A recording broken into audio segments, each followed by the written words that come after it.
Welcome to OOD Works, the podcast, a show about unique individuals and the services provided by Opportunities for Ohioans with Disabilities, the state agency that helps individuals with disabilities find a job and be more independent. Here's your host, Kim Jump. In this episode of OOD Works, I sit down with Chris Page, an adult from Dublin, Ohio, whose unfortunate experience during a traffic stop eventually brought attention to the need for individuals with communication disabilities to make law enforcement aware. In the second half of the episode, Diane Page, Chris's mother, shares what the experience was like from her perspective and how she worked to spur change. Diane is a prep job coach at Dublin City Schools, helping 18 to 22-year-olds with special needs work on life skills and connect with work experiences. So, Chris, thank you for agreeing to sit down and talk with me today about your experience and how that led to the communication disability law. Thank you. Let our listeners get to know you a little bit. Are you originally from Columbus? Yes. And you went to school here? Yes. And what high school did you go to? I went to Olentangy Liberty. Did you go to Columbus State right after graduating? Or That's did correct, yes. Okay. And what did you study? It was a field with IT, information technology. Field. I'm in a different field. I'm in a call center right now. Okay. Great. And how long have you been there? For three and a half years. It'll be about 4 years in September. You have a 5-year-old and a little, well, maybe not newborn. How many? 4 months? Yes. Awesome. Just as cute as can be. And happily married. Yes. And doing pretty well. Yep. That's wonderful. Take us back in time, if you would. Tell us, you were coming home late Easter 2016. That's correct. You were in your vehicle. I was coming home from my dad's having dinner. I was over past the Tyler Corson Boulevard exit at that time. And a cop in the left side median over past the bridge. That's when I saw lights coming behind me and I had to pull over. And what were your initial thoughts?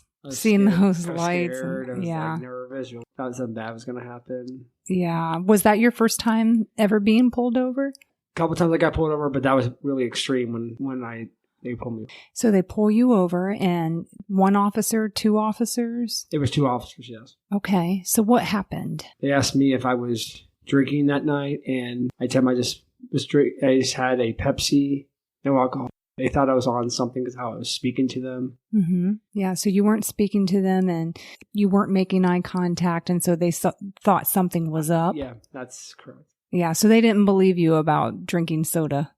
No. So then what happened?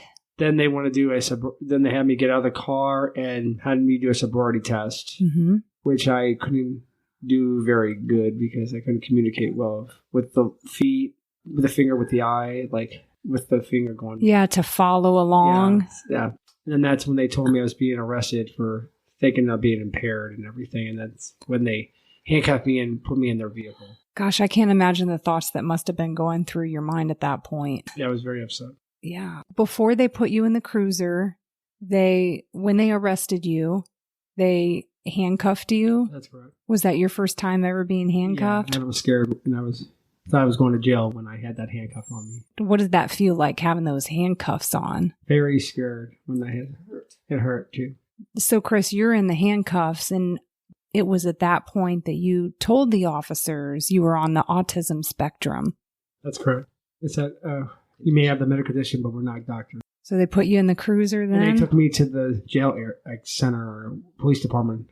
They had my car get towed at that time too, so I couldn't get the car. No one else could drive my car for some reason. So they made me pay a fee just to get it out, which they couldn't have a family member or whatever take it out. What happened once you were at the police department? Well, I was in that area where there's jail cells, and that my wife demanded to do the breathalyzer test.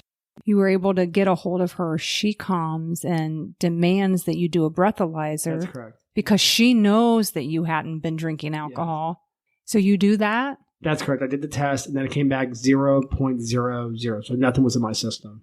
Wow, it all hinged on the sobriety test. So because of the fact that you didn't pass the sobriety test, it didn't matter that you blew a 0.0 on the breathalyzer. They were going to continue to detain you at that point. That's correct.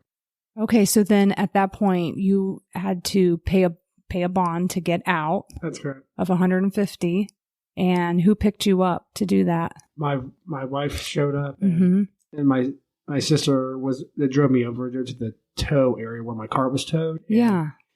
And I was going to pay the tow thing, but then they told me I need a piece of paper from the police department. So I had to go all the way, back, get a piece of paper just to say that you can get your car, and you have to pay this bond for the car to get back. And then once I did that, I got my car back. $250 to get your car. Wow. You're smiling about it, but that must have been really frustrating. And that's a lot of money on Easter weekend to boot. So you were without your car, the inconvenience of all that, the fear. I was afraid of losing my job. So Monday after the Easter holiday, then instead of going to work, you have to sort all this out? That's correct. What all did you have to do then on that Monday? I had to go to my sister, we got that piece of paper from Dublin. Then when I got that piece of paper, I went to that tow area where my car got towed, South End. Mm-hmm. And there was a trailer at this tow truck place. I had to go inside the office, show them the paperwork. They gave me my keys back, and I was able to, once I was paid, I was able to drive my car away. $250 for the bond to get the car. So $150 for the bond, $250 for the car. And you're worried about... I called my work for the personal matter also. Yeah. That was good advice from your mom to just leave it at that it was a personal matter rather than try to explain all that, huh? So while you were at jail, they took a urine sample and it took 4 months before the results came back? That's correct. So what did you have to do in the meantime? Kept meeting the prosecutor every month. You'd have to have a monthly check-in? Meeting? Mm-hmm. With the prosecutor in Dublin to keep checking in for this, repeatedly. And then right when that 4th month was coming up, that's when they got the results back, and they dropped they dropped it all and gave me my bond back. They restored your bond to you. They paid you that back and dropped the charges at that point. Yes. Wow. Your mom suggested you ask about also recuperating all the other costs associated with all of this, and how did the magistrate respond to that? He said you should be happy the charges were dropped and get on your way. But out of this situation then led to a good thing. This was very instrumental in getting the attention of legislators and getting that commitment to pass the communication disability law.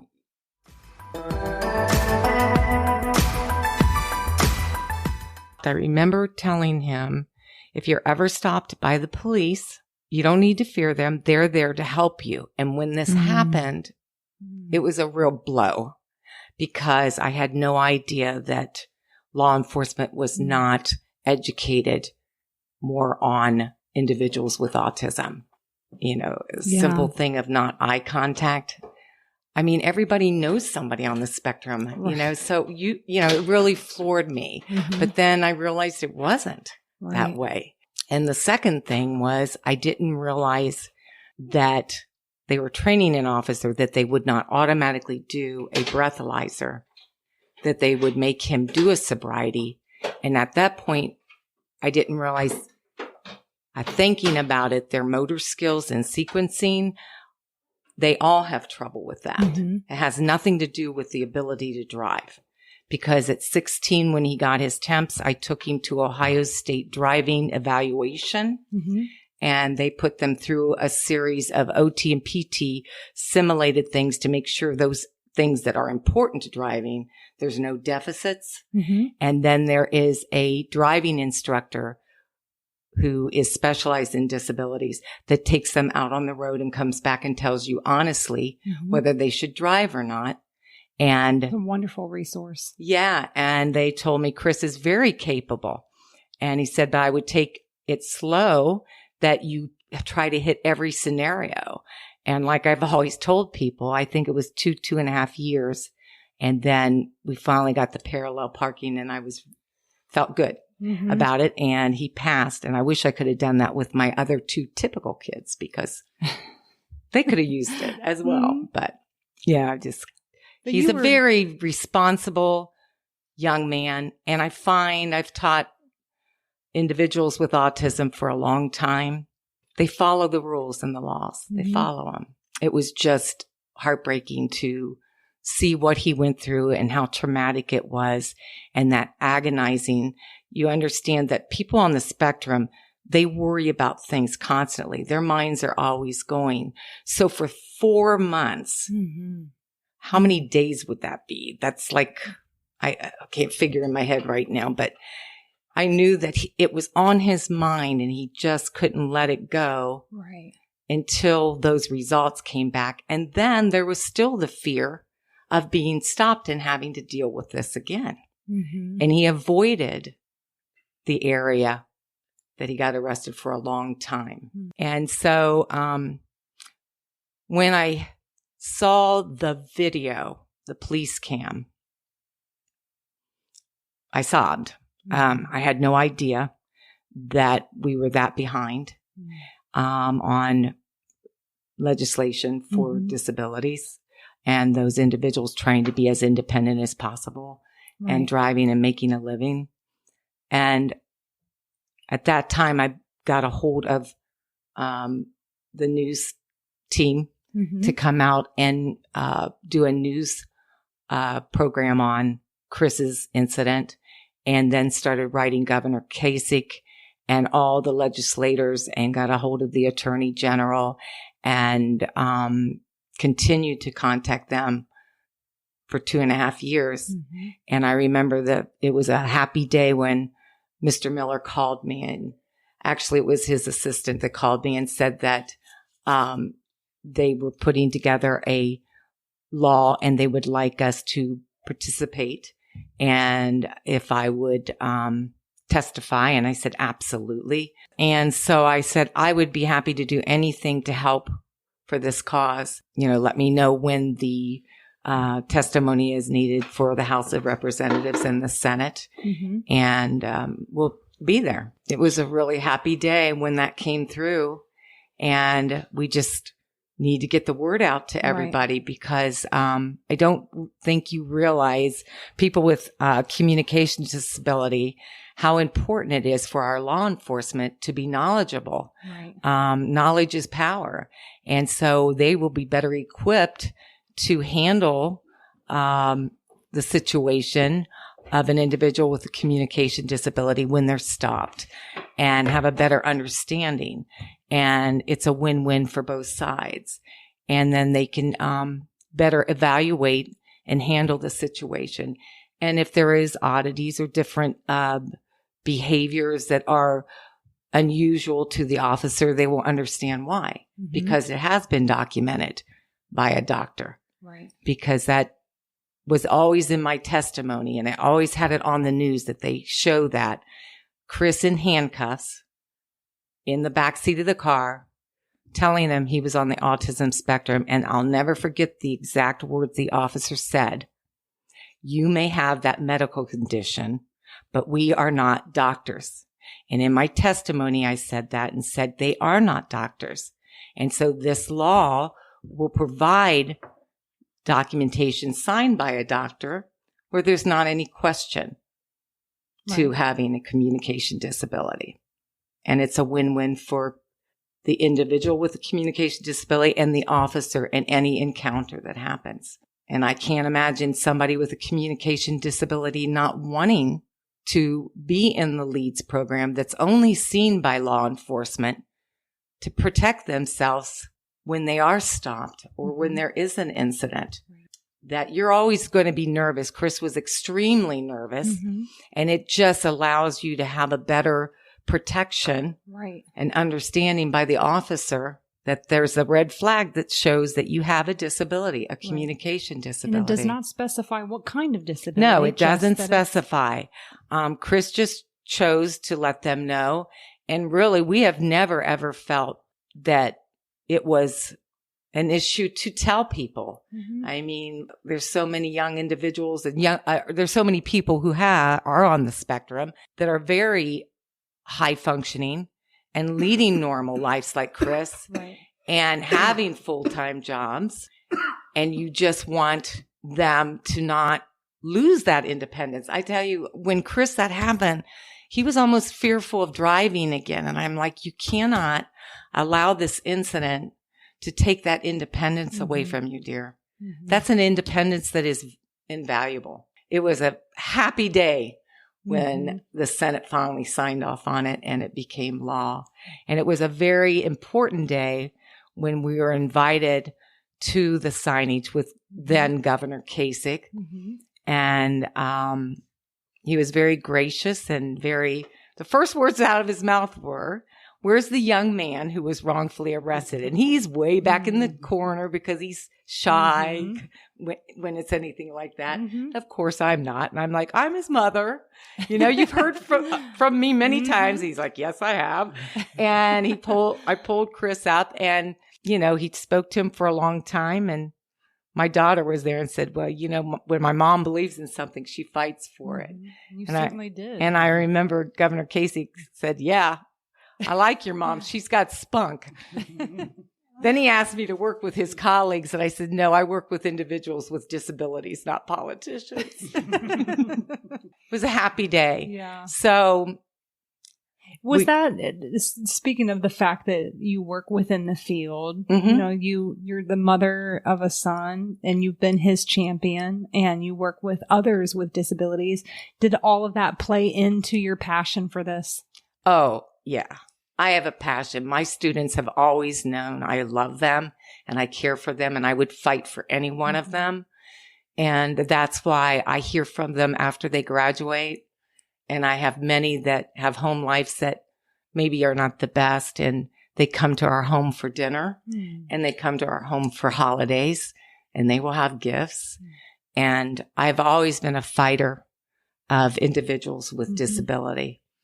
They deserve to lead normal lives and have to be as independent as possible and to be treated with respect and understanding and to be able to hold a job or even have a job that they get assistance at.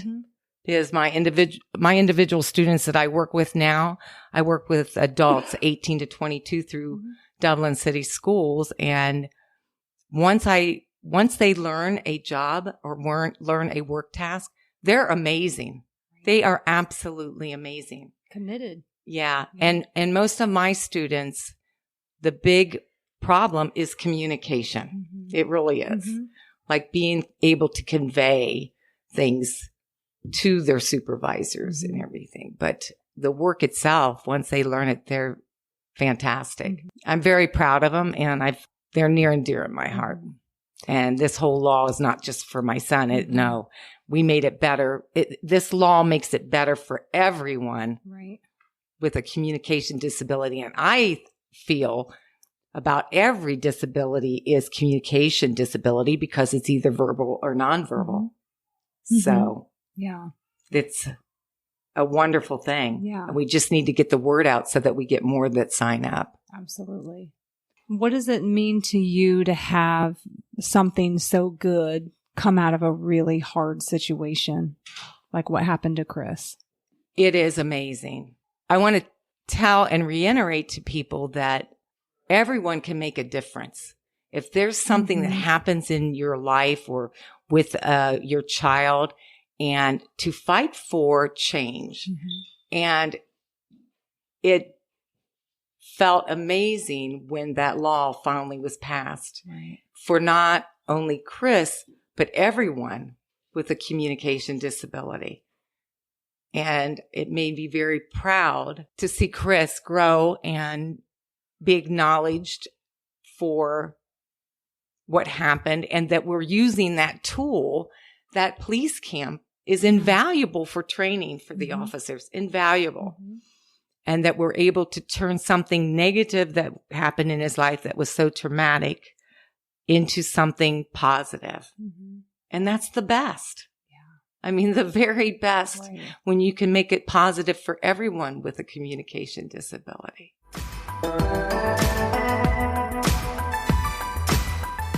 You can find a video and more information about the communication disability law at ood.ohio spelled out .gov/communication Communication Disability Law, and that's all one word. This site is also where you can find the verification form that someone with a communication disability would take to a physician, psychiatrist, or psychologist to validate. The process to register is outlined in the video and on the website. Help us spread the word by sharing with someone you know, whether it's a driver or a passenger with a communication disability. A transcript of today's episode is available at ood.ohio.gov/podcast. Don't forget to subscribe and leave a rating and review. We're on social media at Ohio OOD. Do you have a disability? Do you want a job? We can help. oodworks.com.